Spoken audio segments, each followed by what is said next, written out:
Hello, welcome to episode 19 of the Aluminum Screen Podcast. I'm Brandon, that guy over there. Emmett. Yeah, and we're talking about 3 movies this week. We've got some news. We got Life of Chuck, Materialists, How to Train Your Dragon, live action. And Brandon loves all 3 of them. Yep, I love them all. And he saw them all. I saw most of them. True. And we've got live action Clayface confirmed, and some other news. Superman trailer. But before we jump into the news, Emmett, how was your last week? My last week was great. Sorry for the delay, everybody. For this episode, I had a wedding over the weekend. It was a lovely time. First time being a groomsman. I thought I was going to fall when I walked out, and I didn't. So it was a pretty great weekend. Heck yeah. I didn't mess up, which is shocking. That's big. As far as watches go, not a lot of watches. Between the wedding and Switch 2, I've been slacking harder than ever. I just watched Materialists and How to Train Your Dragon. We saw Life of Chuck like 2 weeks ago, so I did see that, but not recently.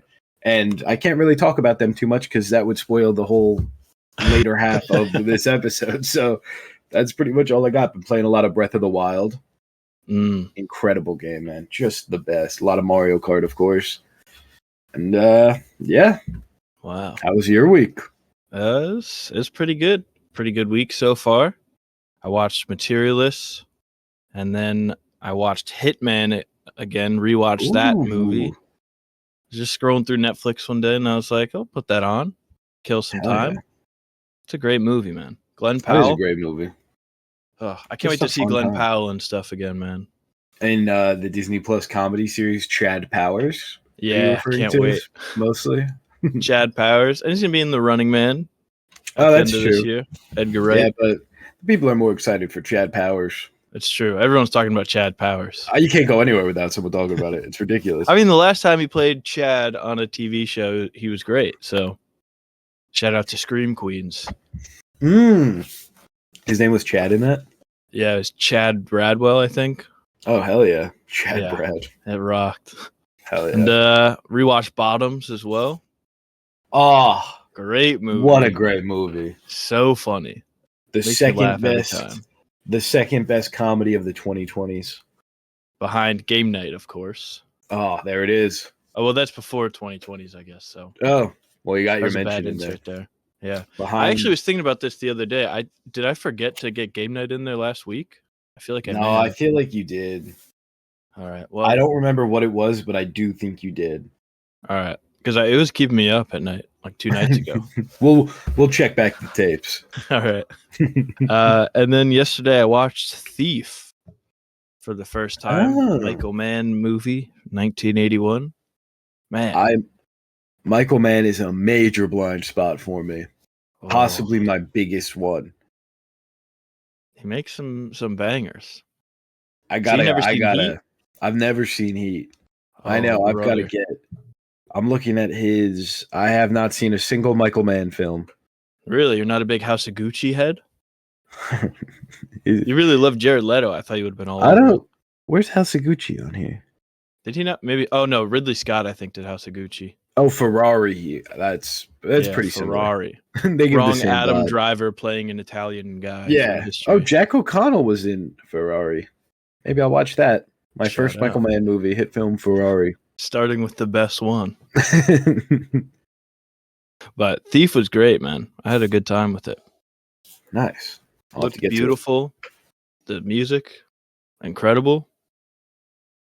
Hell yeah. They don't make them like they used to. So true. As the kids say. But yeah, that's really all I did the past week. Watched a lot of Love Island, actually. So that's been eating up a lot of my time. Me too. I forgot to mention that. A lot of Love Island. I'm not caught up, but it's so good. It's taking over the world right now. Yeah. Oh, we should. I'm talking about Love Island USA specifically. Same. Okay. I wasn't sure if you also were watching UK or. I do prefer UK, just like as a as a thing. It's just they're just so good. Snog, bird. You just can't beat the slang over there. They're grafting. It's got to really Yeah. graft. And sometimes the US people try and like copy it because they're on Love Island. Yeah. It just doesn't hit the same. They're like, we got a text. No.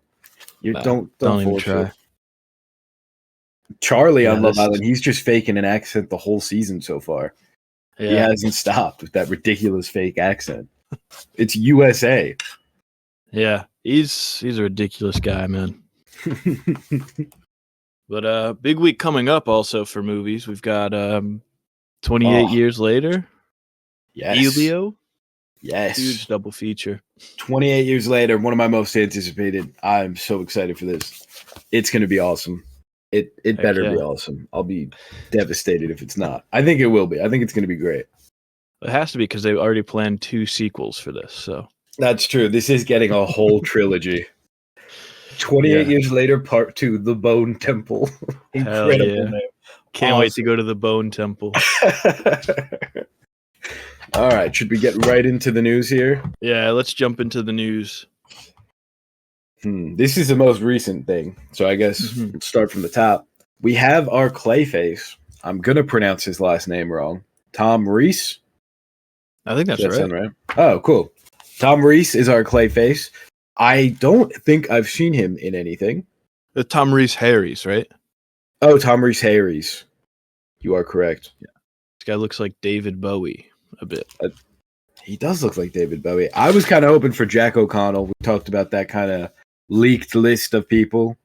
But yeah, so that list must have been fake because this guy wasn't in the list, right? Wasn't in that final 4 that they said? Was he? I guess not, yeah. I don't think so, because it was like... It was all people like I had heard of. I haven't heard of this guy. It says that he's most known for playing a Manchester DJ named Axel Collins in the Netflix series White Lines. Interesting. Yeah, I'm going through his IMDb now. I'm not familiar, but that's fun. Yeah. I hope this movie's good, man. There was some somewhat worrying news about Mike Flanagan like stepping away and they're reworking his script. Just keep the script. Why? He was never directing it. Can't we just please? Or wait for him to direct it would be ideal. But James Watkins, he's good, I think. I don't know if I've seen anything, but I like him. Maybe. Okay. And he's firing from the hip. He's good. Yeah, he's. I like Speak No Evil trailer. Oh, that's what he did. Oh, I seen Speak No Evil. It was pretty good. Yeah, I heard good things. Pretty good. This is going to be the 3rd DCU movie, which is pretty wild. I love the order here: Superman, Supergirl, Clayface, and then who knows what? The Holy Trinity. The Holy Trinity, exactly. It is funny that we're doing Clayface before Batman, but I think this will be where we see Batman for the first time. Well, here's the thing. Oh, here we go. You've made an excellent point there, except you're wrong because we've already seen the DCU Batman way back in, was it 2021, 22? 2022. 2022, we saw it. So Robert Pattinson. It is interesting you say that because James Gunn did seem to be, he's being a little cheeky about it in his most recent interview with, I think it was The Hollywood Reporter. He was asked about it and he said, look, it's not a non-zero chance. And then I don't remember what else he said, but it just feels like the way he's talking about it now compared to how he used to talk about it, it seems like the door is opening more and 100%. More. I don't know for sure. Could be lying here. I feel like a couple months back he said like it's not happening. Like solid 100%. This is definitely not going to be a thing. Now it seems to be a possibility. He replied to somebody on whatever social media app he uses. Is it Blue Sky, Threads? He's on Threads. He's a Threads man. He's the only Threads guy left. Big Threads guy. He's single-handedly keeping that app like up and running, I think. Nothing a Superman director loves more than using their own weird little social media app. And there's an article that was like, everybody wants Robert Pattinson to be the DC's Batman, and he kind of replied and he was like, I don't know if everybody wants it. So just kind of like he's getting a little cheeky. I don't know. Here's my question for you though. You love Robert Pattinson Batman. It's like one of your favorite movies ever. I also love it, for the record. But like it's like your thing. It's your guy. Yeah. Mm-hmm. Do you want him to be in this DCU? Yeah. Like genuinely.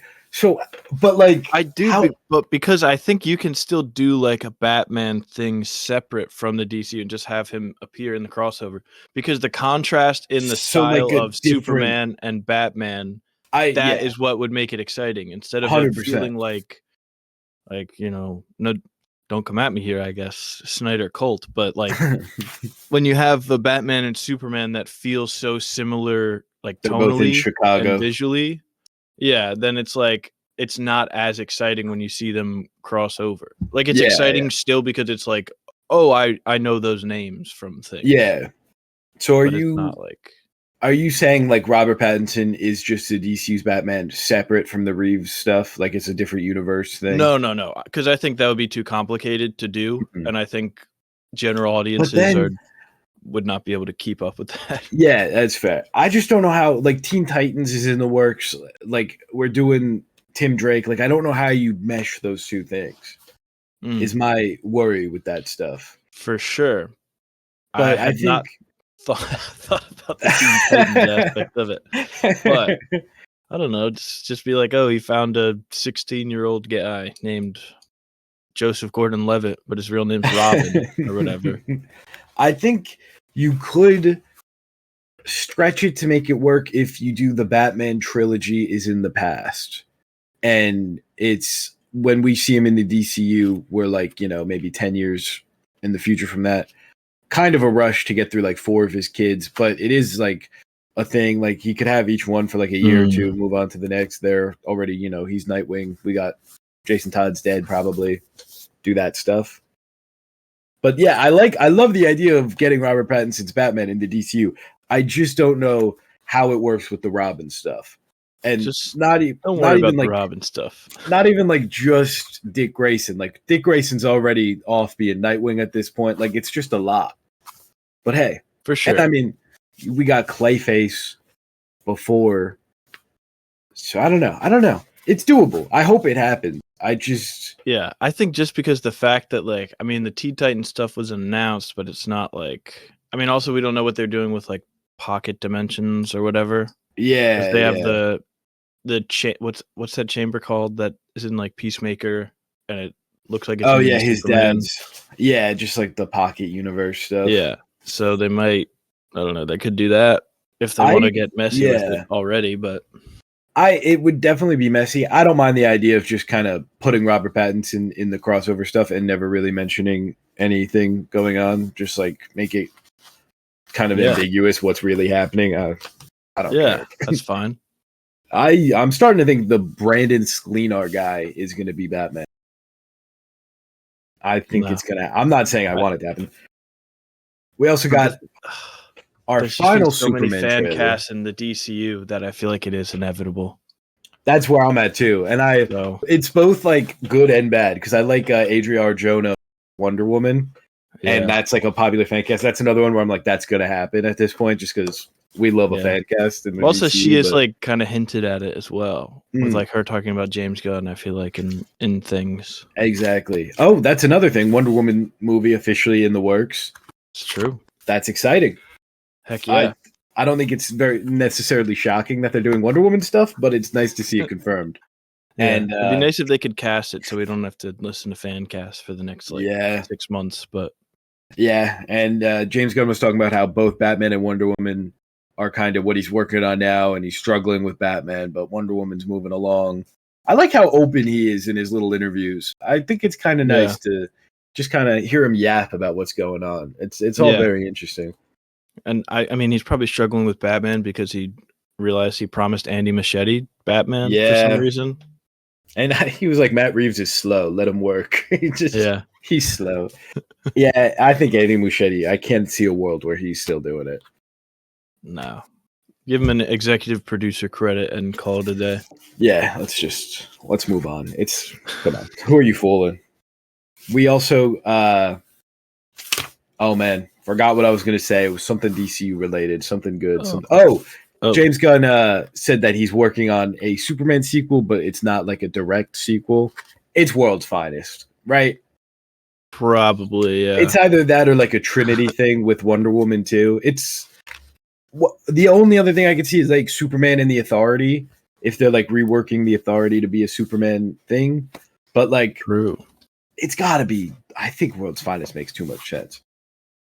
Very funny to do a Superman movie and then the sequel is a Batman team up, maybe with Wonder Woman. Yeah, exactly. Very funny to do. He's just doing the same thing again. Yeah, exactly. Rock. That would honestly rock. That would be kind of sick. He does it, but like better this time. But yeah, we did get the Superman trailer. Final one. A lot of stuff there. We saw Baby Joey for the first time. Yeah. Not as a toy in a leak. Very exciting stuff. The people love Baby Joey. That, but I feel like it's only very exciting for like the sickos. Yeah. Hey, Baby Joey, people love him. The average moviegoer is hyped for Baby Joey. Yeah, this is gonna be their chicken jockey. I keep making those jokes on Twitter and they're not popping off, and I think they're so funny. I was really proud of it. I've tweeted and I was like, the picture of Baby Joey, and it was never mind. Whatever. I'm not gonna run down my tweets. But yeah, I gotta say, hate to be that guy. Some of the CG here, not great. But who cares? For sure. But also I'm like, I feel like it won't look as bad when I'm watching it like on an IMAX screen. Yeah. Compared to like on my phone, like right in front of my face. Yeah. I don't know. It's really rough, and I think it's like funny that people aren't freaking out about it when if it was like anything else, people would be freaking out about it. If Fantastic Four had that CGI, there would be think pieces every day until it came out. But when it's Superman, it's like, hey, ignore it. Yeah, fair enough. I mean, I feel like the CGI is not like distractingly bad, and there's like enough there that like kind of outshines the kind of wonky CGI. It's the Flash. It's the Flash like CG look. Well, it has the same cinematographer. Yeah, exactly. So it's very much like the Sasha Kaye Supergirl slow-mo punch. It's like I've seen people say that, but then like if you look at the side by side, like it's nowhere near as bad as the slow-mo punch. Because when she does a slow-mo punch, her whole body like stretches like she's Reed Richards. Like it definitely looks wonky. Like it's not like the most perfect like CGI or anything, but it's like I feel like it's not as bad as like The Flash or something like that. I think it's pretty much equal, but we'll see. We'll see. We'll see July 8th. We've got a couple weeks. Hell yeah. I love the Crypto Superman team up bit. Awesome. Superman with the lasers just spinning around. It's so cool, man. It's so cool. When he punches the guy's teeth out and they hit the lens of the camera. That is so fun. That is so cool. That's so much fun. I love that stuff. And there's people online like Superman wouldn't punch anyone's teeth out. Yeah. What are we doing? What is he allowed to do? What is he allowed to do? A joke. He had a joke line in the trailer. Oh, Superman's just Star-Lord now. He can't have a person. They do that. They really do want Henry Cavill back so bad. Yeah. He's not allowed to have a personality or do anything. Yeah, pretty much. All right, cool. Who do you think the Ultraman guy is? You have any well, I mean, it's really either Henry Cavill or David Cornsweet. You think there's a world where it's Henry Cavill? I think I'm 95% it's David Cornsweet, like maybe 4% Henry Cavill, and then 1% something else that I'm thinking of. It would be pretty funny if it was Henry Cavill. It would be incredible if it was and it hadn't leaked somehow.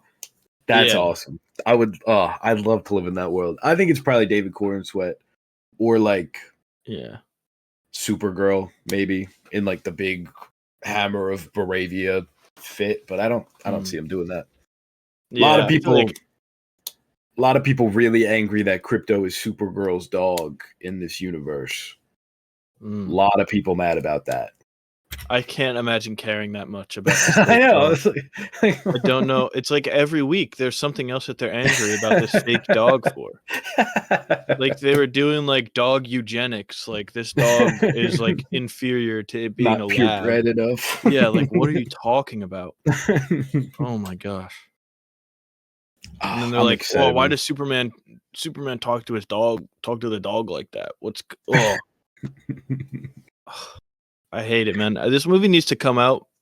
Yes, I'm excited to see it, but I'm also mostly excited to not have to read the discourse about it ever again. Yeah, it's very fair. I don't have much more to say about the Superman trailer. A lot of it's just what we've seen, which I like that we're not getting like a ton of new stuff. Like Guy Gardner using his ring to flip off the cars. Dude, that's Guy fun. Gardner keeps mogging Superman. And he does. I love how he's like ready to fight Superman. That's awesome. Make a move, Big Blue. He's cooking him. I think people are really gonna like him. I think he's gonna be like a fan favorite. Well, that's good because he's going to be in, I think, everything from now on for the DCU. Yeah, pretty much. He's in Peacemaker Season 2. He's going to be in Lanterns. That's true. It wouldn't shock me if he showed up in the Mascara prequel series. The Mascara?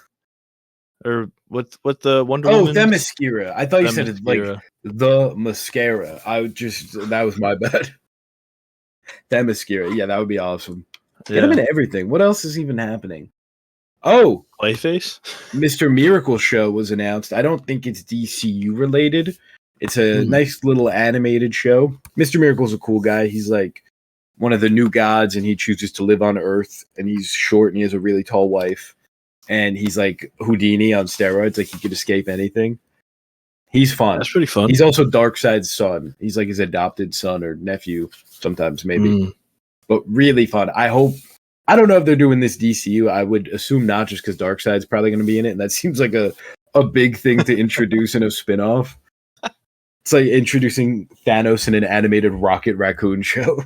Yeah. And like James Gunn keeps talking about like, oh yeah, I think, for my time at Marvel, I really learned like, don't set up things like, if you don't know what's going to happen. And then he's like, I'm going to set up the big like huge threat guy in a Mr. Miracle spinoff show. It'd be awesome.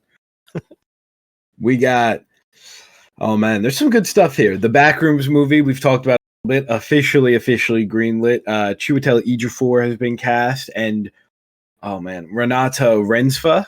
Ooh, I think that is how you say it, actually. Okay. Yeah. She's the worst person in the world. And, whoa, Emmett! I didn't know you felt that. And a different man. I've only seen her in a different. She's good, I think. She was in a different man. She was the neighbor. Yeah. Oh, okay. I didn't realize that was her when I saw it. Really, kind of a wild cast for like a YouTube video adaptation.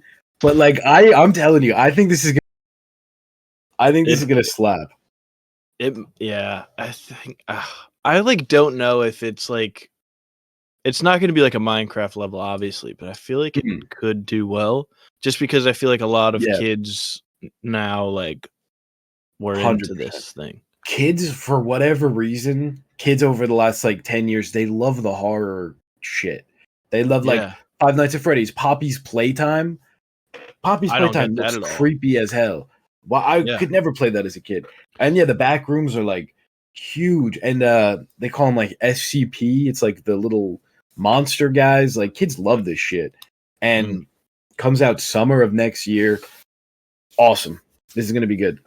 It better be good. Yeah, it's gonna make some money probably. I could totally see this being one of like A24's franchises that they want to like establish. Like the back rooms is like their big. Yeah. Well, like what's the horror one that's like we're just wrapping up the first phase or whatever, like Insidious. Oh, it's Insidious. Is it Insidious? Yeah. Or no, there's a Conjuring.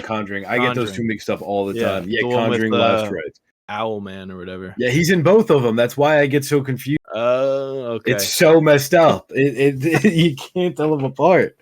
Yeah. Yeah, that's like the big finale. It comes out this year, but it's the end of phase 1 on what are we doing? Yeah, this is going to make a ton of money. Speaking of making a ton of money, Spaceballs 2. Yep. Awesome little teaser trailer making fun of everybody. Like in the last, yeah. what was it, 38 years since it came out or something? Yeah. Just all the slop we've gotten. Robert Downey Jr. has been in the MCU as 2 different guys. Just like ton of Jurassic Park, Jurassic World, 38 Marvel movies.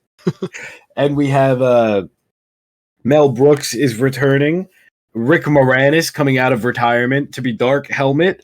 Bill Pullman returning as Lone Star. And Lewis Pullman will be joining the cast as, I'm assuming, a Kylo Ren like character. Yeah. This is going to be so good, man.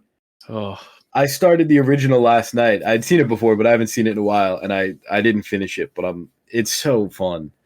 They have so much material to make fun of. Yeah. Oh, I think honestly, and with the Naked Gun coming out, and the Naked Gun trailer just came out the other day, and that looks good and looks really funny. We might be back for this like comedy movies. We might be back. Theaters. So. And Bride Hard. And Bride Hard. I think you forgot to mention Bride Hard. No, I there must have been something else that I was gonna say. Bride Hard? Comedy No, I don't think any other comedy movies have been released actually recently. Besides Bride Hard, probably. But yeah, no, we're back. This is that first Spaceballs 2 trailer that's gonna just be the Force Awakens like original trailer, and they're just gonna like do that. That's gonna hit like crack. Just I can't wait, man. Do you think they're gonna do like a CGI dead person's face on the body? Make it like really obvious, like just like as a bit. That would be really funny. That's a good idea. Who passed away from the original? I'm sure. Was John Candy in the first one? Oh, was he Barf? I don't know. I haven't seen that in forever, so I don't even.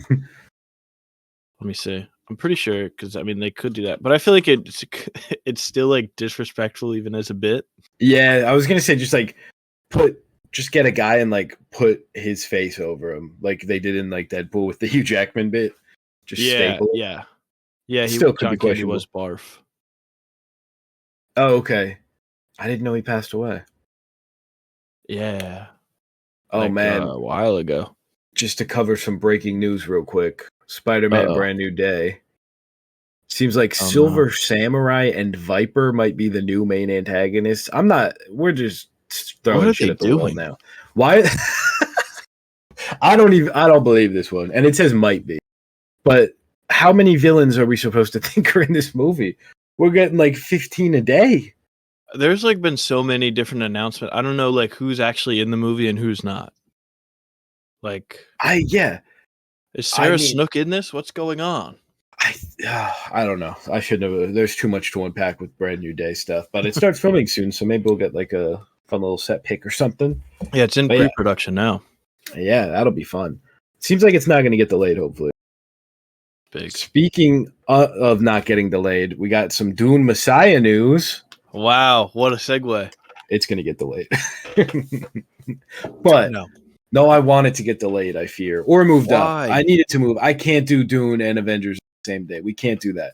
That's not fun. That's too much. Avengers can move. I'm cool with Avengers moving too. I just need excited about Doomsday. That is hell. We cannot do 2-3 hour massive. You know how much stuff is going to be packed in there? We can't do that. It's just not. No. Avengers Doomsday is happening. Doomsday cannot happen. I can't do it. What do you see first? Like, how do you even decide? Dune, Messiah.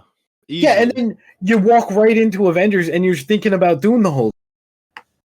I can't, I can't do it. Well, and then you can't just wait till the next day to see another one. You gotta. You could. You can't. Spoilers will be everywhere. You just delete. You just don't use your phone for a full day. You go off the grid. Yeah, Doomsday. I'm in favor. Then maybe you do see Doomsday first because then you're like, all right. But I can't do Doomsday first. There's just all right, ride's over. Then I'm thinking about watch cinema. Yeah, but then I'm thinking about all the Avengers. I'm like, oh my god, the whole time, like, oh my god, where's but then that you see going? Timothy Chalamet as a Worm King, and you're like, oh, hang on. Yeah, but I can't lock in because I just saw Avengers Doomsday, Nah, and vice 'cause I versa. think I can't lock it'll into make you lock Doomsday. in. I don't think so. I really Who do you don't. trust more to force you to lock in, Denis Villeneuve or Joe Russo? No one will force me to lock in. There's too much. Nah. I don't know, man. All right. So the solution is to just watch Hey, Dune Messiah 3 credit times. where credit's due.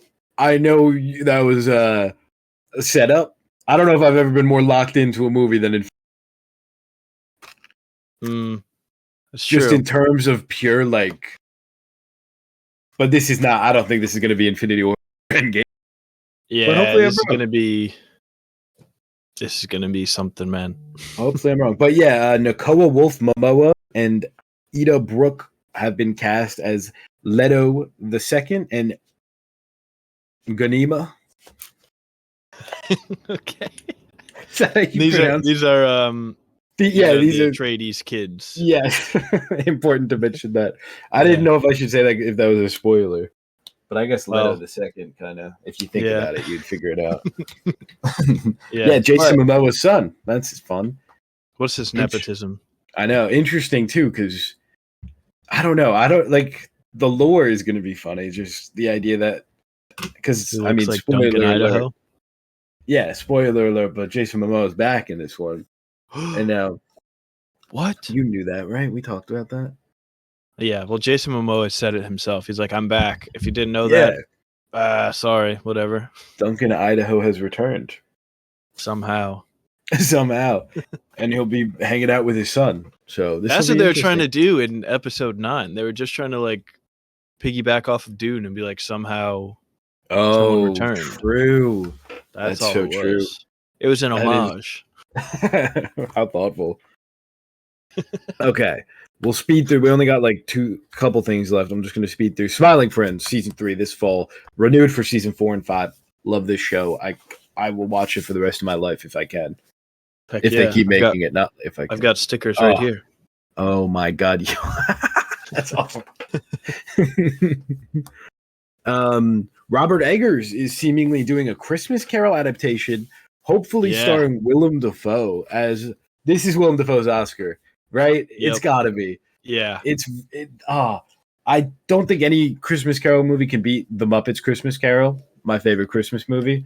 But if anyone could, it's Robert Eggers and Dafoe. Yeah. That's true. It's gonna be so good. It really is. I hope Willem Dafoe does like finalize a deal because he's half the reason I'm so excited for this. Yeah. I think that's so fun. And I mean Robert Eggers with his like set design and it's I don't know if look anyone incredible. is more like in tune with historical accuracy than that man. Yeah. He will lock in. He's also doing so much accurate Ebenezer Scrooge. That's yeah. I hope he incorporates the Muppets. Anyway, we also got Pixar's newest movie, Gatto, releasing 2027.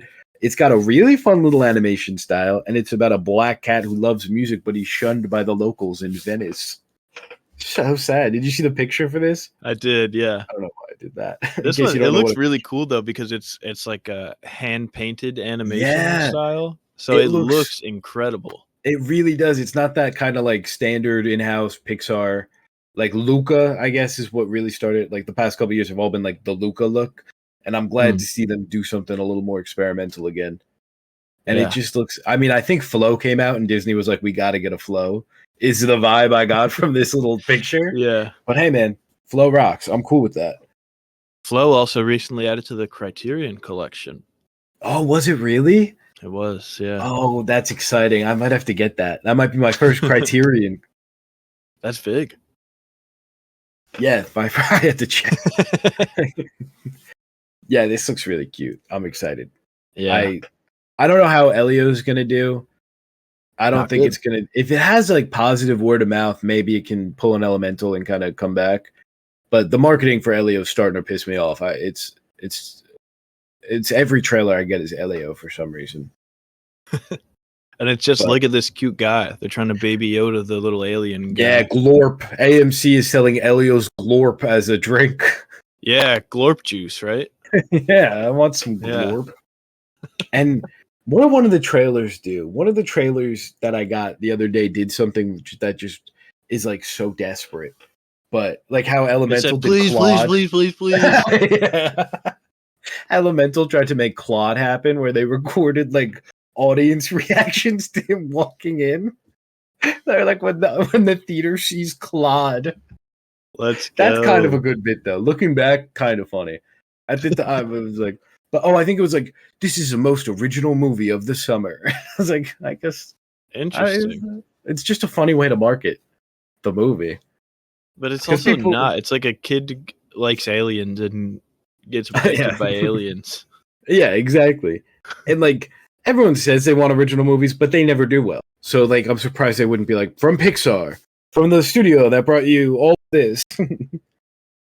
Speaking of not getting original movies, should we transfer to Yeah, the we can live transfer action? over. And you said original movies don't do well, but Materialists, I believe, was the third highest opening weekend for A24. It's true. It seems like it should have a So, solid. It should at least break even. yeah, because the budget was like 20 million. So Yeah, usually like around double it for marketing, maybe. yeah. It's got 15.5 million in the box office so far. I think it'll make a solid little budget. Yeah. Or make a solid budget. I think it should make a solid little profit. And it Yeah. deserves it, quite frankly. What did you think about The Materialist? What'd you give it? I gave it 4 stars. So I gave it the same as you. I liked it, Spoiler. but oh, sorry. I mean, maybe the same as you if you also rated it 4 stars. But Nice, we good don't know recovery. that. Smooth. Yeah. Thank you. But I liked it, but it's like there's just something stopping me from fully connecting with it as hard as I wanted to. I agree. And I think it was a lot of the stiffness in someone's performance. Yeah. And Yeah. I don't know. It just Dakota Johnson, I don't think I vibe with the way that she acts most of the time. I will say I think that she like as it went on, it grew on me more, and I was like, okay. Yeah. And it also felt like part of her character as well, because in the beginning she's like very by the numbers, love is math. Yeah. And then as she kind of opens up, she feels more natural. Yeah, I was gonna say this might be like the best kind of role I've seen her in that just fits her kind of dryness, I guess. I don't know what you would call it. But I do think that like for the bigger moments she was really good. Like I think that it worked for me for most of the like, you know, her most important stuff, but sometimes it is like, wow. And I know, well, we'll wait for spoilers for that bit. Yeah. But yeah, like, I also towards really the end liked it worked, but yeah. Like there's a couple parts in the beginning where she had like these really long kind of like monologues, and they just did not work. Like it just felt so unnatural. I was waiting for someone to tell her to shut the fuck up when she kept saying the boxes thing. I was like, oh my God, she just kept being like, well, you check a lot of boxes, you got this, you make this much money, you make this money. She just kept saying it to everybody. And I was like, oh my God, I get it. I know. You check boxes. I get it. That's the point of the movie. I understand what we're doing. But my God, it was brutal at one point. Yeah, I really liked this movie too. I gave it 4 stars. I don't know. I feel the same way where I really liked it. I wish I connected with it a little more. I do want to see it again at some point soon. When it was kind of what I was expecting, but it wasn't. Like, I don't know, when the first trailer came out, it seemed more like a light kind of fun, but I didn't think they were going to like fully go that way. And I thought it was going to be like a solid, not rom-com, but like solid romance movie. And then a couple weeks back when the early like press reviews happened, everyone was so high on it. It was like, people were like, this is not what you expect. It's really like deeper than whatever you're thinking. It really tackles a lot of themes. And 5-star galore. So I was like, oh, wait, this is actually going to be really good. So I think that might have like heightened my expectations a little bit, which is, you know, on me. Mhm. I do it every time. It's the oldest trick in the book, but still really enjoyed it. And I do think I've thought about it a lot more over the past couple days. I was at a wedding, so I mean, it was kind of like a perfect time to think about it. But I think it stuck with me more than I expected leaving the theater, and I'm excited to give it another watch. I had a funny. So the movie opens with like the cavemen and cavewoman. It's like the first marriage. I don't think that's a spoiler. Sorry if it is, but it's like literally the first opening. And I'm sitting in the theater. It's the ideal way to watch them. It's me and 5 other dudes by themselves. The perfect at 1 p.m. on a Thursday. The ideal experience. And this guy walks in. He sits down right as the movie's kind of starting. He's like kind of in front of me in the middle. And it opens, and he stands up and turns around and looks at me and goes, "Is this a Materialists?" And I was like, "Yeah." And then he's like, "Oh." He sits back down. He's watching the caveman, cavewoman again. And then he he gets up again after a couple seconds. He goes to me, he goes, "Are you sure?" I was like, "Yeah, man." And as I said that, it popped up the Materialists. So that was really funny. I really enjoyed that part of it. But That's yeah, awesome. I really liked it. I don't know. Like you said, I just didn't fully connect with it. And Yeah. there's some really funny stuff in this. Like it's Oh, really there's so yeah. we'll get to We'll spoilers get at into some that point. later, but I I just think I love past lives so much that I was like my expectations were like astronomical That's fair. and but I mean I still think this is a really good movie and I like it a Yeah. lot. There's a lot of people online mad at this movie and they're ruining Celine Song's summer. And Oh, wait, what? I've missed this. What are people mad yeah, about? there's a lot of people on Twitter that are like Materialists is broke man propaganda and like all this stuff and they're like well there's a certain storyline that they think is not handled the best and they're Oh. like it's only used to further develop like the main character and that's it which I Um, get what they're saying but also I feel like that's why most things happen in yeah, I movies. was gonna say I feel like that is probably true, but I think that's okay. Yeah, like yeah, that's like my take on it too. There's like I mean there's a basically there's a part in the movie if you haven't seen it, I guess. There's where one of the clients that Lucy, Dakota Johnson's Mhm. character, matches up with this guy who is voiced by John Magaro from Past Lives, the husband in Past Lives. Oh, So I was really? like, Oh, we don't see him? He's we voiced don't by. see him. He's just voiced by him on the Oh, phone when she I calls him thought it after the was. date. Oh, okay. I thought it was the one guy who was like wanted 23-year-olds. Oh, I didn't realize there's a different dude. That makes no, sense. yeah, yeah. She called him up after the date because she couldn't get in touch with the girl who was Carrie from Succession. Mm, There's 2 Succession there, I was gonna say, alum on yeah. I this. couldn't tell who the one girl was until Yeah, I looked it up after, and I was like, "What have I seen her in?" yeah. 6 And episodes of so Succession, maybe. she goes on a date with I think his name was Mark P.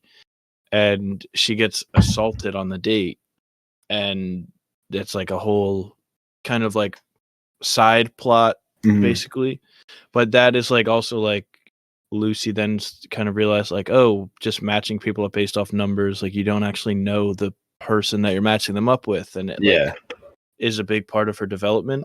And people are like, it was only used as that, and it's like, well, for sure, but that's also why most things happen in Haven't. movies is to develop Yeah, the character. and I think it was handled pretty well. Like, it wasn't like I was worried at one point that they were going down a certain route where I thought it wouldn't be we'll talk about it more in spoilers, where I thought it would be a little questionable what they were kinda the message there, but I think it was handled pretty well. It's a lot of the growth for Lucy and the shows the danger of people dating in the real world. Like you are meeting with strangers, and even if it seems like they're perfect on paper, it's still a dangerous thing, and it's pretty much handled with care throughout. I think the the matchmaking office is kind of a little cold to it at first. Like Lucy's boss, not cold to it, but she's like, "Yeah, this happens. Like this is it's happened to every matchmaker here. This exact thing."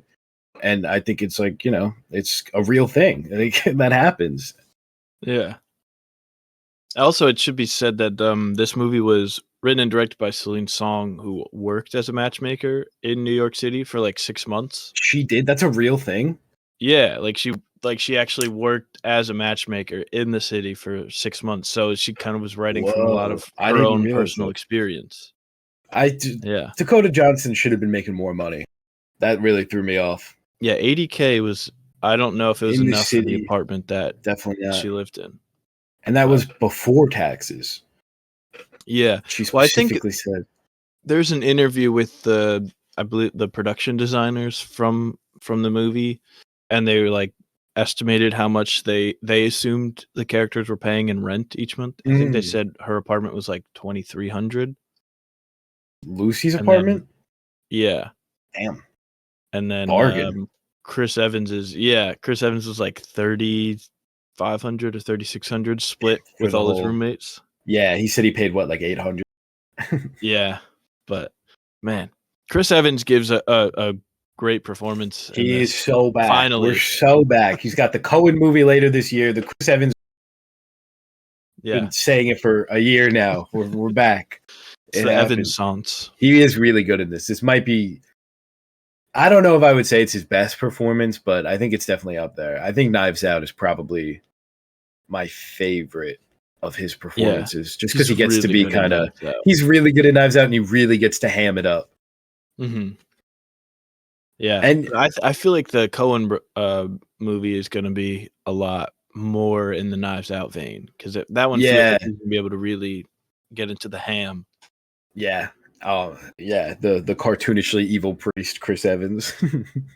That movie I'm so excited for. But yeah, they made Chris Evans real dirty in this movie. I thought that was fun. Did they? I don't know. I don't know if this happened or if I was just crazy. Did they uglify certain people at certain points? Like, not even just like make them dirty. I feel like there was a scene with Pedro and it was like, that doesn't look like him. Like, I don't know what it was. I think it was probably just like the lighting, but I was like, are they doing a thing where like Lucy is like, this is how like Lucy's seeing them in this moment? Because there was another bit with Chris Evans where I thought he looked really off. No, I didn't notice an uglifying anyone, but I don't know. Maybe I think that was just. I think I was reading too much into it. There were a couple of points where I was like, yeah, Chris Evans cartoonishly dirty, which is awesome. He's stepping on condoms in his kitchen. He's throwing. He has one nice shirt that he has to put on. And a lot of the comedy from this comes from Chris Evans and his roommates. I wish we got more of them. Yeah, not as funny as I was expecting. It's definitely got some moments, but it's not a comedy by any means. Yeah. Pedro is like just cartoonishly perfect and awesome and rich. $12 million apartment. Should we get into spoilers? Yeah, let's get into spoilers because there's one big drawback from Pedro, I guess. There is. Yeah, in a way. Yeah, so this was set up way early on in the movie. And I thought that it was just like a haha reference to like, because that's like a real thing. I've like seen online. And so I was like, oh, that's a funny reference to that. Like, whatever. Did not realize it was a Chekhov's height leg lengthening surgery. Fantastic Four isn't the only movie he's stretching in this summer. Nice. Oh yeah. Yeah, he added 6 inches to his height. This is so funny. I was so, for a second I was like, what? This is where, because I didn't realize the leg scars when she first saw them. That was what it was. It didn't connect because man, it's really funny. It's not funny. It's just like, yeah. And like he's got he's talking about it and he's like, yeah, I never would have confidence to do like any of this, like talk to you at that wedding, any of this stuff if I didn't get the surgery. And he kind of shrinks down. Yeah. He was, how tall did he say he was? He was 5'6". Yeah. So then there's a great shot of him in the kitchen, like squatting down to how tall he would have been. Yeah. Yeah. Yeah.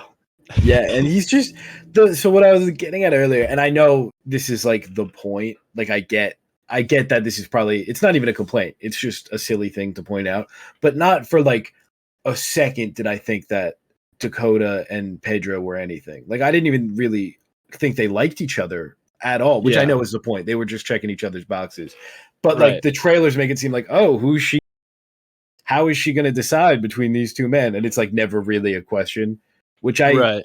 it's not supposed to be in terms of the movie. I think it was just the marketing kind of made it seem like Mhm. a challenger situation when it was really clear from the beginning that she was going to end up with Chris Evans. Yeah, Should she have yeah. ended up with Chris Evans? That's a different That's the conversation. question. Well, the big thing is it's really just like how do you kind of view love or whatever Hmm. in this modern age? It's like because Chris Evans does not have the money, but Yeah, uh Pedro checks all the boxes, but it's not really like love or whatever. yeah, So that was the whole thing of what's more important to Lucy. yeah. Even like their scene when they're hooking up for the first time in his apartment, it's very like awkward. You know, like That the was a way it great was. scene though, because It she's was. so much more interested She's in the looking. apartment Yeah, than being yeah, with him. yeah. It's pretty perfect. It's Yeah. just really funny how like even when they were kissing and he's like holding her, it just like she's just like perfectly stiff as he's lifting her up. It was just it Yeah. was funny. Well, And when they have the one scene in the restaurant where mm, Pedro goes on like the long speech that he gives her about how he's that was a like, "Yep, great monologue. we just check box." It was so good. But Yeah, yeah. and I appreciate that. Like, I didn't really think it was gonna happen, but a lesser makes Pedro like, oh, he's got all these red flags, or like he's a criminal, and that's how he has all the money. Like, some I was hoping that they weren't gonna do something like that. Like, no, he's a nice guy. Like, he's a good guy. They like each other. They're like friendly. There's no one's bad here. There's no one in the wrong. It just doesn't work out. Yeah. Same with Chris Evans. Like, yeah, he's broke and he's struggling, but he's trying. He hasn't like given up. He's doing his waiting job and he's trying to be an actor. And yeah, it's not ideal, but he's not a bad guy. He's just kind of Right. trying to do what he wants. Yeah.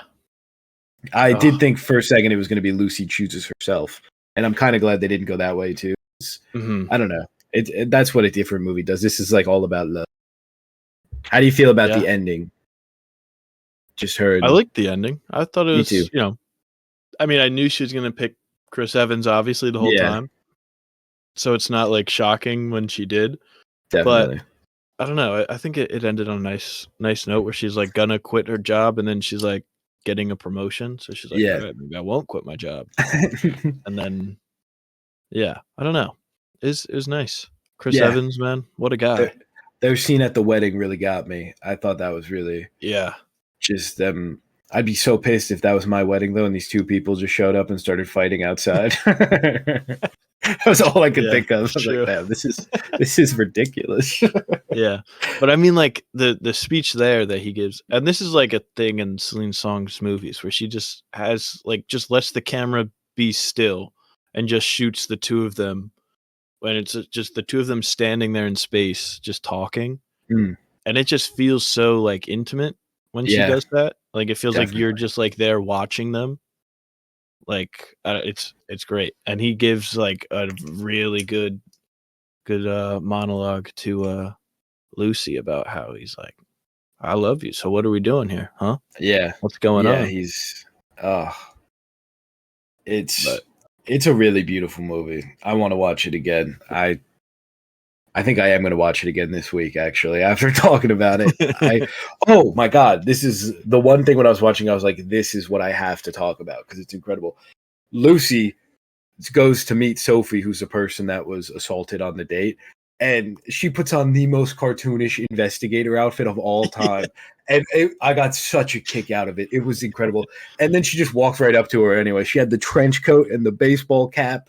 She was like, stalking outside this coffee shop. Oh, it killed me. it was It so good. the thing that I thought was going to happen for a second, and again, I think these things are going to happen. As you're watching a movie, they're like, "Oh, is this going to happen?" Like, I'm not like convinced it's going to happen. It's just a thought that I had that would have made it less than ideal, I think.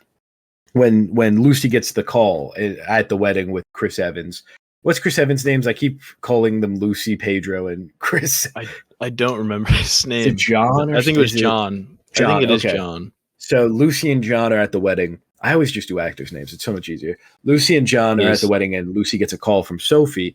She's like, I just don't know who else to call. Like Mark, who's the person who assaulted her, is outside my apartment. He's trying to get in. What if someone lets him in?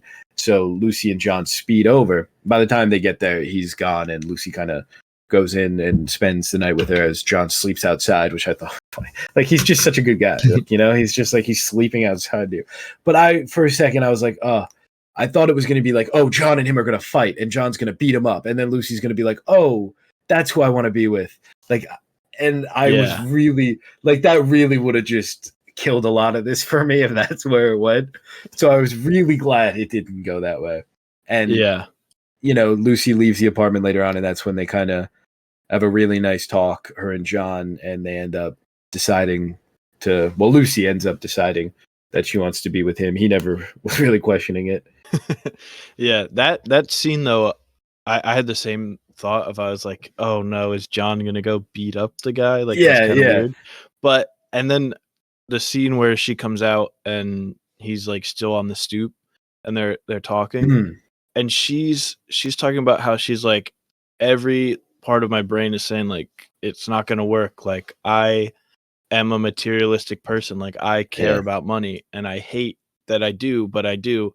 And like, you can like, it just felt like so real and genuine. Like, that was, I think, the best scene for Dakota Johnson in that movie. Definitely. Like, I was like, dang, like, you can definitely like see it on her face.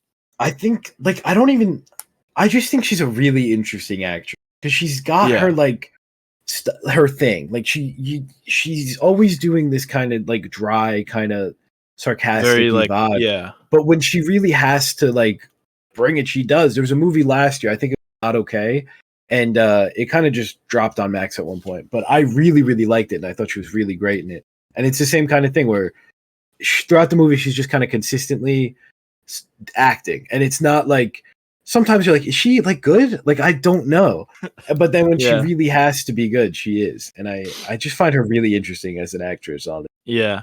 I saw someone on Twitter say that Dakota Johnson is like the actor where it's most obvious when they're taking a job just for the money and when they actually care about it. Madam Web. Yeah, and it's the most obvious because she will say that in the interview before the movie comes out. She's not hiding anything. No matter what, though, if she cares about it or if she doesn't care about it, Dakota Johnson is going to give you a good press run. Oh, that's just like 100%. Absolutely. Her and Chris Evans on this little press run has been a lot of fun. Pedro can't be there. But it was, I really like this. I was expecting, I don't know if this would have been good or bad, but I did think Sophie and Harry, Pedro's character, I thought they were going to get set up by. That's what I thought too. Like, I was kind of like, oh, I like that. Like, that's a nice, like, that's, she, but I don't know, it didn't happen. But I thought that would have been a nice way to close off Harry's character, because it's not really about Harry, but he leaves and he's just kind of gone. Like, not that he needs like a big conclusion or anything. We're following Lucy, but I don't know. It would have been nice because it's sad when he doesn't know if he like has the ability to love, and he is. I guess he's in the matchmaking service now. So right, I was gonna say they say he's going on a date with someone at the end, but that's nice. That's true.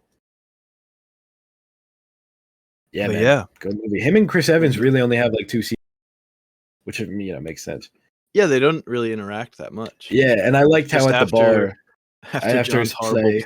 Yeah, after his play, and it's just so like Harry goes up and he's like, "Oh, you memorized a lot of lines." Then they're at the bar afterwards, and like I like that. Chris Evans wasn't a dick. He's just he's just a guy. They're just guys, I appreciate that a lot when movies don't need to like make someone over bad to make the audience want to root against them. It's just they're guys, Yeah. Speaking of guys, nice. There's a couple guys in How to Train Your Dragon. Oh, nice. I wasn't sure if you're doing Chuck or How to Train Your. Well, I figured we can do How to Train Your Dragon because this is the one that I didn't get to see this weekend. So now you're gonna be able to cook on this, and then Hell yeah. close with Chuck. I did an incredible double feature, The Materialists right into How to Train Your Dragon. I also think I'm going to see this again in theaters. I know I'm evil, I'm the problem, but yeah, man, I loved it. You know, I did. It's the movie that I love. You know, it's just worse. So like, it's tough. It's really tough to like explain how I feel about this movie. I didn't really know what to rate it either, but a lot of talk about like live action movies. Should they exist? Why do they exist? This is probably what should they be, especially like Lilo and Stitch, which changes stuff, and then you have this, which is almost it's as close to like a frame for frame, shot for shot remake we'll ever get. There's a couple changes, nothing major. Some I think a good amount of good changes that just kind of explain characters a little bit more, explain the world a little bit more, but the majority of this is just straight up the animated movie. And I think I'm at the point, I guess that's what a live action remake should be. I guess just do the movie. That's what people are there for. You know, people just want to see like a slideshow of the movie that they liked, except the scenes are live action. And just, you know what? I'm cool with live action remakes now. I don't care. They make so much money. They just do it. Who cares? They make so much money, and then they can use that money for other stuff, which they probably won't. But I like it. The other stuff being spin-offs of the live action remakes. Yeah, exactly.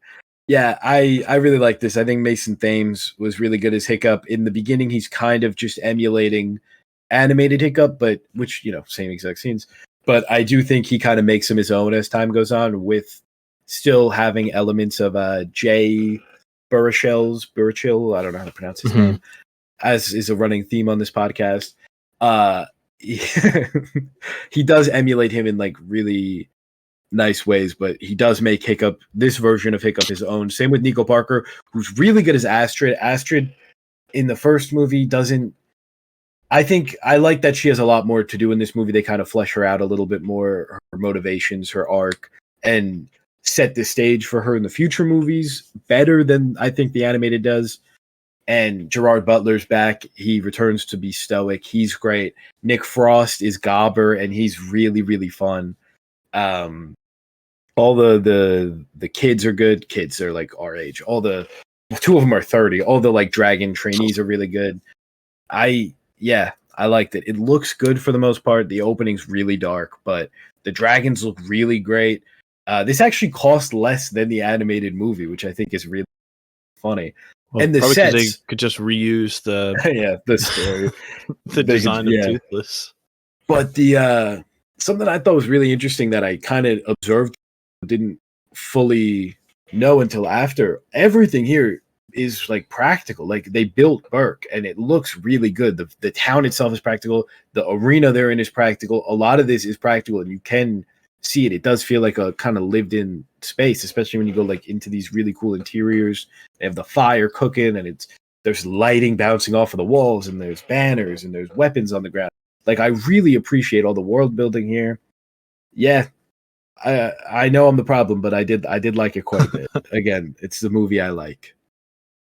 And all right, yeah, the first How to Train Your Dragon is like the animated movie's infinitely better than this, obviously, and it's one of my favorite movies ever. But I think there's something here. I think if you like the animated one, I think you'll obviously like this. But I do think I think it is interesting enough to see. I was going to say to exist, but I don't know if it should necessarily exist, but it does. Yeah. I just found this out just now. The average rating on Letterboxd for How to Train Your Dragon is 4.0, and Materialists is 3.3. Wow, so for the live action How to Train Your Dragon? Yeah, for the live action How to Train Your Dragon. That's a much bigger gap than I was expecting. That is really interesting. I mean, it's the movie everyone likes. It's almost cheating. Right. It's so bizarre though that like I don't know. Yeah. A 4.0 for a movie that's basically remaking a different movie from like what 10 years ago? Yeah. The animated is 4.1. Wow. That's crazy. Well, have you seen the animated one? I'm sure I have like ages ago, but I don't like remember if I have. Yeah, but I think you should just watch the animated one. I mean, you watch the live action if you want, obviously, but I'll see. it's like, I don't know how to explain it, man. The How to Train Your Dragon movies I watched them a lot as a kid, and they had like the spin-off shows that, looking back at them now, the animation is so bad, but it's okay. And I watched them as a kid and I liked them, but I didn't really it wasn't like one of my things growing up. Right. Too busy with all my other things growing up. And I watched them, I guess, last year now. Around this time last year, to get ready for the live action. And dude, I don't know if any movies make me cry so much, which, as we all know, is quite a statement to make. Yeah. These movies get me at such like an emotional, I don't know. I really don't know how to explain it. I think it's just like the stuff, that I really love in any form of media. It's just like Hiccup as a character I'm going to tear up just talking about him. Hiccup as a character is just like, he's one of my favorite guys ever. He's in this village of these incredibly strong Viking warriors, and they go out and they kill dragons, and the dragons attack them and they kill, and he rebuilds this whole society because he is a nice guy and he has empathy and kindness, and he ends up being the best of any of them. Whereas for the whole time they think he's this weak little pathetic little guy, and he's the best of them because of his it's just incredible, man. And Toothless is adorable, and every time he's like in any danger, I shrivel up. I almost went to the bathroom because I knew a scene was coming up where he was in danger. I was like, I don't know if I can watch this. But I think that's about all I have for my How to Train Your Dragon rambling, my monologuing. I think you should watch it though. The sequel. I'll get to it. Sequel's already confirmed for a couple of years. They said, I think Dean DeBlois, I don't know how to pronounce his name. I kept getting TikTok comments, even no matter how I say it. He said that he thinks they're going to be a little more willing to change certain things in the sequel to kind of like just stuff that he, looking back on, is like, oh, I wish I did this differently, which is something I think is really cool about having the actual director of the animated ones do it. Like, it's kind of like One Piece live action. Oda, who's like the manga author, was really heavily involved in, so he kind of did a similar thing where he was like, oh, I wish we were able to foreshadow this thing that I thought of later on, or I wish we could set this up, or this happen this way instead of this way. So I think that's kind of fun that he's kind of able to get a second chance at some of these things that aren't super popular things. And yeah, I'm rambling over. Okay. Heck yeah. I'm gonna try and get to it this week. My work schedule's back to normal now, so I have more time to maybe be able to go out and see it. Nice. But one last thing, actually. So rambling that over. The score, it's practically the same score from the original. It is incredible. It is one of the best. Oh my god, Test Drive specifically. I heard it kick in the movie, started like it wasn't even. It just I want it. Oh my god, it's incredible. Yeah, sorry. That's my last bit.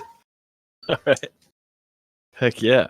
Well, speaking of incredible, we're gonna talk about the incredible life of Chuck now. Oh, nice. What a life that guy lived.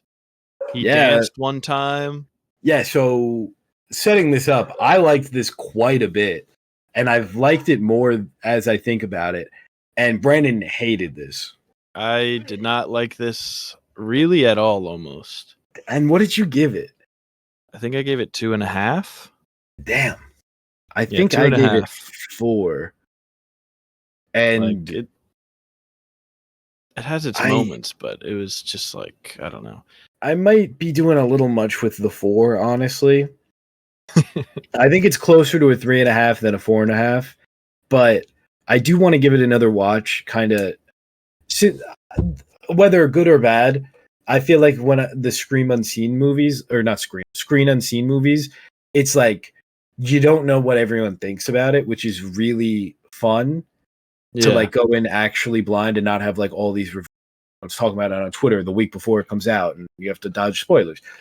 I think it's cool to go in like that, but I think it also, the only things that I heard about this movie were back from TIFF before, last year, and it was just glowing. It was like, this is like the movie. This is like the movie of the festival, the movie. Everyone's so excited for it. I was so excited for it. It won So I do think the I audience went in. award.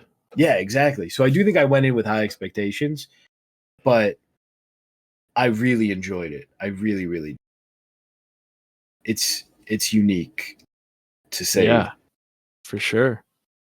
Yeah. I had high expectations as well, and they were just not half met even. But I don't know. I wanted to like it. Like the trailer, I was like, all right, it looks kind of like interesting. Like it might be a little cheesy, but like that's fine. I like cheese every now and then, so sign me up. I liked the first half because it's kind of told almost in like reverse order, basically. Like it starts off and it says Act 3, and it has narration by Nick Offerman throughout almost the entire movie. And the first part, which I guess is Act 3, like when it starts off, it's Chiwetel Ejiofor, and like the world is like collapsing, basically. And I'm like, oh, this is kind of fun. It's kind of like freaky, like what's going on. And then like pretty quickly, you're like, oh, this is probably all in like Chuck's head because he keeps popping up everywhere. Yeah, I didn't fully connect the dots until he was. I was like, yeah, it took me a sec. I think I was a little behind. Yeah, like I got it, and I was like, okay, so this is like happening in his head or something, or like he's dying, and that's what's going on. Like these are people in his head, and then like that, like kind of happened, and I was like, all right, like because it's revealed later on, kind of, because you see, like in the second part, which I hated, What? the second act. That We'll get into that a little bit, but okay. the second act, like you see Rahul Kohli in the background, like eating something, and then like you just see people from the first part as like other people in Chuck's life, and I'm like, all right, got it. And then it just doesn't go back to the first one; it just goes further back into Chuck's life. But the second act, I did not enjoy almost at all. I really like the second act. I think it's probably the weakest, but I think that's because the other two are like really, really good. I just felt like it got weaker and weaker as it went on. I might like the second more than the first, now that I think about it. I don't know. When you say the first act, though, do you mean when the he's first a kid? Yeah, like Act 1, the third one that we see. Yeah. Because that opening, I thought was really... I didn't expect that at all, so when it picked up that way, I was like... I was super locked in. Cara Lumley's there. He's really great. You have a really strong cast, Karen Gillian. And all the machines start beeping, and I was kind of like, I see. Yeah. And then like, but the second act is just him out on like this promenade. Yeah. And there's a lady busking, playing the drums. Nick Offerman's telling you exactly what's happening as you see it. And then he starts dancing. And it is just like, I don't know. I'm just like, this is like, I didn't even think the dancing was like good. It just looked stupid. I thought it was so good. And then you kind of, I'm going to tear up. No, I think I really like the dancing, and you kind of, when you get to the Act 1 later on, next to his grandparents, and I just think the scene of him, he's on a work trip, he's in this, courtyard area, he's walking by this person playing the drums, and he stops. And he just stops for a couple of seconds. She's looking at him. It's like, oh, what's he doing? And there's just so many times in my life, and I'm sure everybody's life, where you do that. You're like, oh, I could do this thing here. And, oh, what if I'm embarrassed? What if this happens? What if this happens? But then you do it anyway, and it's awesome, and you feel great, and you're so happy you do it. And I just love that moment of Chuck putting his bag down, and he's like, this is kind of a crazy thing that I'm about to do. And he does it, and I think it's beautiful. And then later on, you find out it's grandma, and and then spoilers, I guess we're kind of already in spoilers. Spoiler. And then at the end, Nick Offerman comes in and he's like, he doesn't say, Chuck is, as Chuck was, he lost the ability to like move and walk, and he always remembered this day, and he was so happy he chose to dance. Come on. Oh my God, that's beautiful. And I forgot, and him calling the girl that he's dancing with little sister, and you find out he was gonna have a little sister and she died in the car accident that his parents died in, and he's calling her little sister. Oh my God, it's beautiful.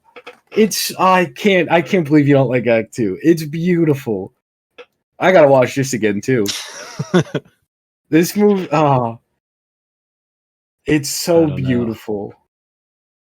He's just dancing.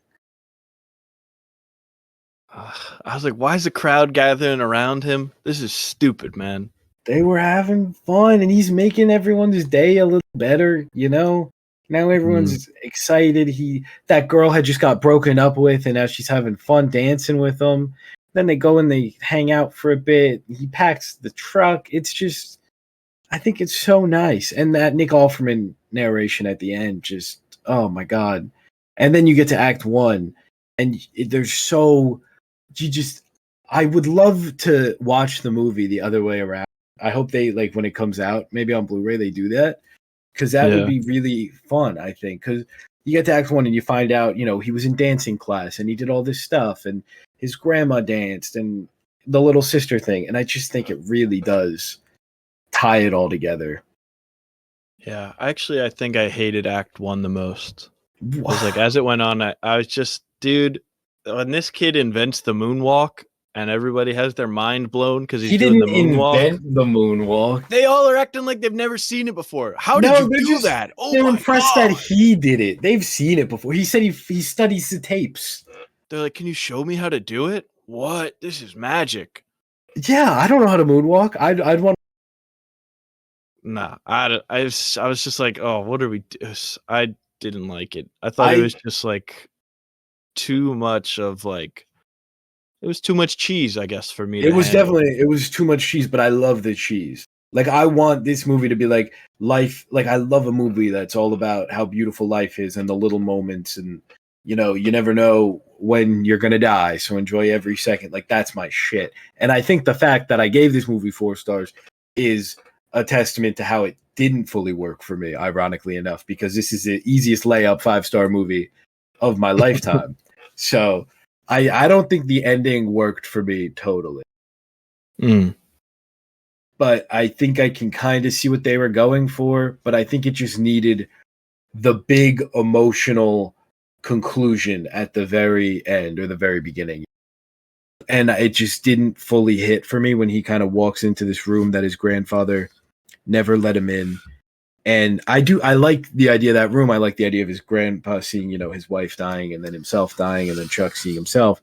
And it just didn't fully connect. I think the more I talk about it now, though, I'm liking it more, because he sees himself laying there on the bed, and he sees what is it? He has like a scar somewhere on his knuckle, right? He got it from the fence, and he sees that this guy also has that, and he's kind of like, it's kind of like, oh, he doesn't know how old he is, but he's seeing himself, and then, again, like, going back to Act 2, it's like, oh, he knows that, like, he's not going to have that much time. He saw himself and he chose to dance and all this stuff. And I don't know. It didn't fully connect. I think what I said and what I stand by is that it's like if Everything Everywhere All at Once didn't have the laundry moment where Waymond is like, in another life, I would have really loved to just do taxes and laundry with you. I think that's like what ties that movie together for me, at least, like that. And then the ending where she's like, she goes to Waymond and she like chooses to be with him, and he's like trying to get everyone to talk it out. Like, that ties that whole movie together. I mean, that's the big emotional punch in the gut that like makes you really think about life and how, the little stuff, all that stuff. And I was waiting for that in this movie. I don't know what it would have been, but I was waiting for it the whole time. And the ending, when he goes into that room, I thought it was there. And I don't know what I thought was going to happen. I don't know if he was going to like see his family members that had passed away or something like that, but it just wasn't there for me. And that's why I'm lower on it than I'd like to be. Because I do like almost all the stuff leading up to it. And I don't hate the ending or anything. It just didn't have that oomph. Yeah, I was waiting for like a big emotional moment as well, and it just never came. Like I was never like, I don't know, I never felt close to being like, oh, this is like gonna break me or whatever. But I think the Everything Everywhere All at Once is a good comparison because I think even without the like laundry and taxes line, which is obviously like the line from that movie, but there's also the scene where Joy is like getting in the car to leave the laundromat and then Evelyn goes out to her and they have like a heart to heart moment. And that is the moment to me that makes me kind of, that gets me the most when I see it, the best times I've seen it. And so I'm like, that movie has like so many different, you know, pieces to it, and all of them work for me on like an emotional level. Whereas this one feels like it's operating just solely on one. Because like with Everything Everywhere All at Once, there's Evelyn, Waymond, and Joy, and all three of them. I think that's her name, right? Joy. Yeah. Good. Okay. Because I was saying it, and I was like, maybe that's wrong, but I'll check. But I think I was like, the three of them all feel like their own people, and like they all have their own things going on, and the way they connect just like adds to it. And I feel like since the only character we ever really kind of know in this is Chuck, it just feels like I'm not ever fully invested in Chuck throughout for personal reasons, I guess. I just didn't work for me. It just felt like I was never able to get to an emotional moment with that character. That's fair. Yeah, that's all fair. I think for me, like the fact that we don't really get any characters besides Chuck, especially for an extended period of time. Like I guess the other people that we see the most would be his grandparents and like Karen Gillian and I can't think of his name. Chiwetel He's in, Ejiofor. yeah, thank you. I was gonna say he's in back. Yeah, like because I do see what you're saying with that kind of missing out on the emotion there where all these people kind of come together. I think for me, I got that from seeing the different Chucks and how they all relate to the Tom Hiddleston Chuck as it like kind of continues, because you have like Jacob Tremblay and like younger Chuck, and like I totally get why it wouldn't work that way for everybody. But I think for me, I really enjoyed seeing how they all kind of became the Chuck that we met briefly in Act 2. So every time there was something kind of connecting them, I really felt that got me. Yeah, that's fair. I think I just didn't connect with the Chuck character, so Yeah, it's fair. connecting the other Chucks didn't work for me. But I think why I liked the first act the most, because it was like I'm seeing other people and how they're kind of affected by Chuck's. Yeah, and I really like that well, third act, the first part we see, where like, you know, we find out that Chiwetel Ejiofor and Karen Gillian are divorced, but the world's ending and they're kind of like they just want to be together, you know? And I think that that's really, really beautiful, that like stuff might not work in the real world, but you know, the second that everything's crumbling, you want to be with that person. And I really liked all of that stuff. And you have Carl Lumbly talking about how he wanted to be a weatherman? Yeah, he wanted to be a weatherman. And like everyone's kind of reflecting at like you have Matthew Lilliard's there for to be in there. And everyone's just kind of that's happening. Yeah, exactly. And everyone's just kind of you know, grappling with what's gonna happen when the world's over and who they want to be with. And I really like that stuff. And I kind of it's like a short story this is based on, like a very short story, which I think does kind of explain why it doesn't fully work.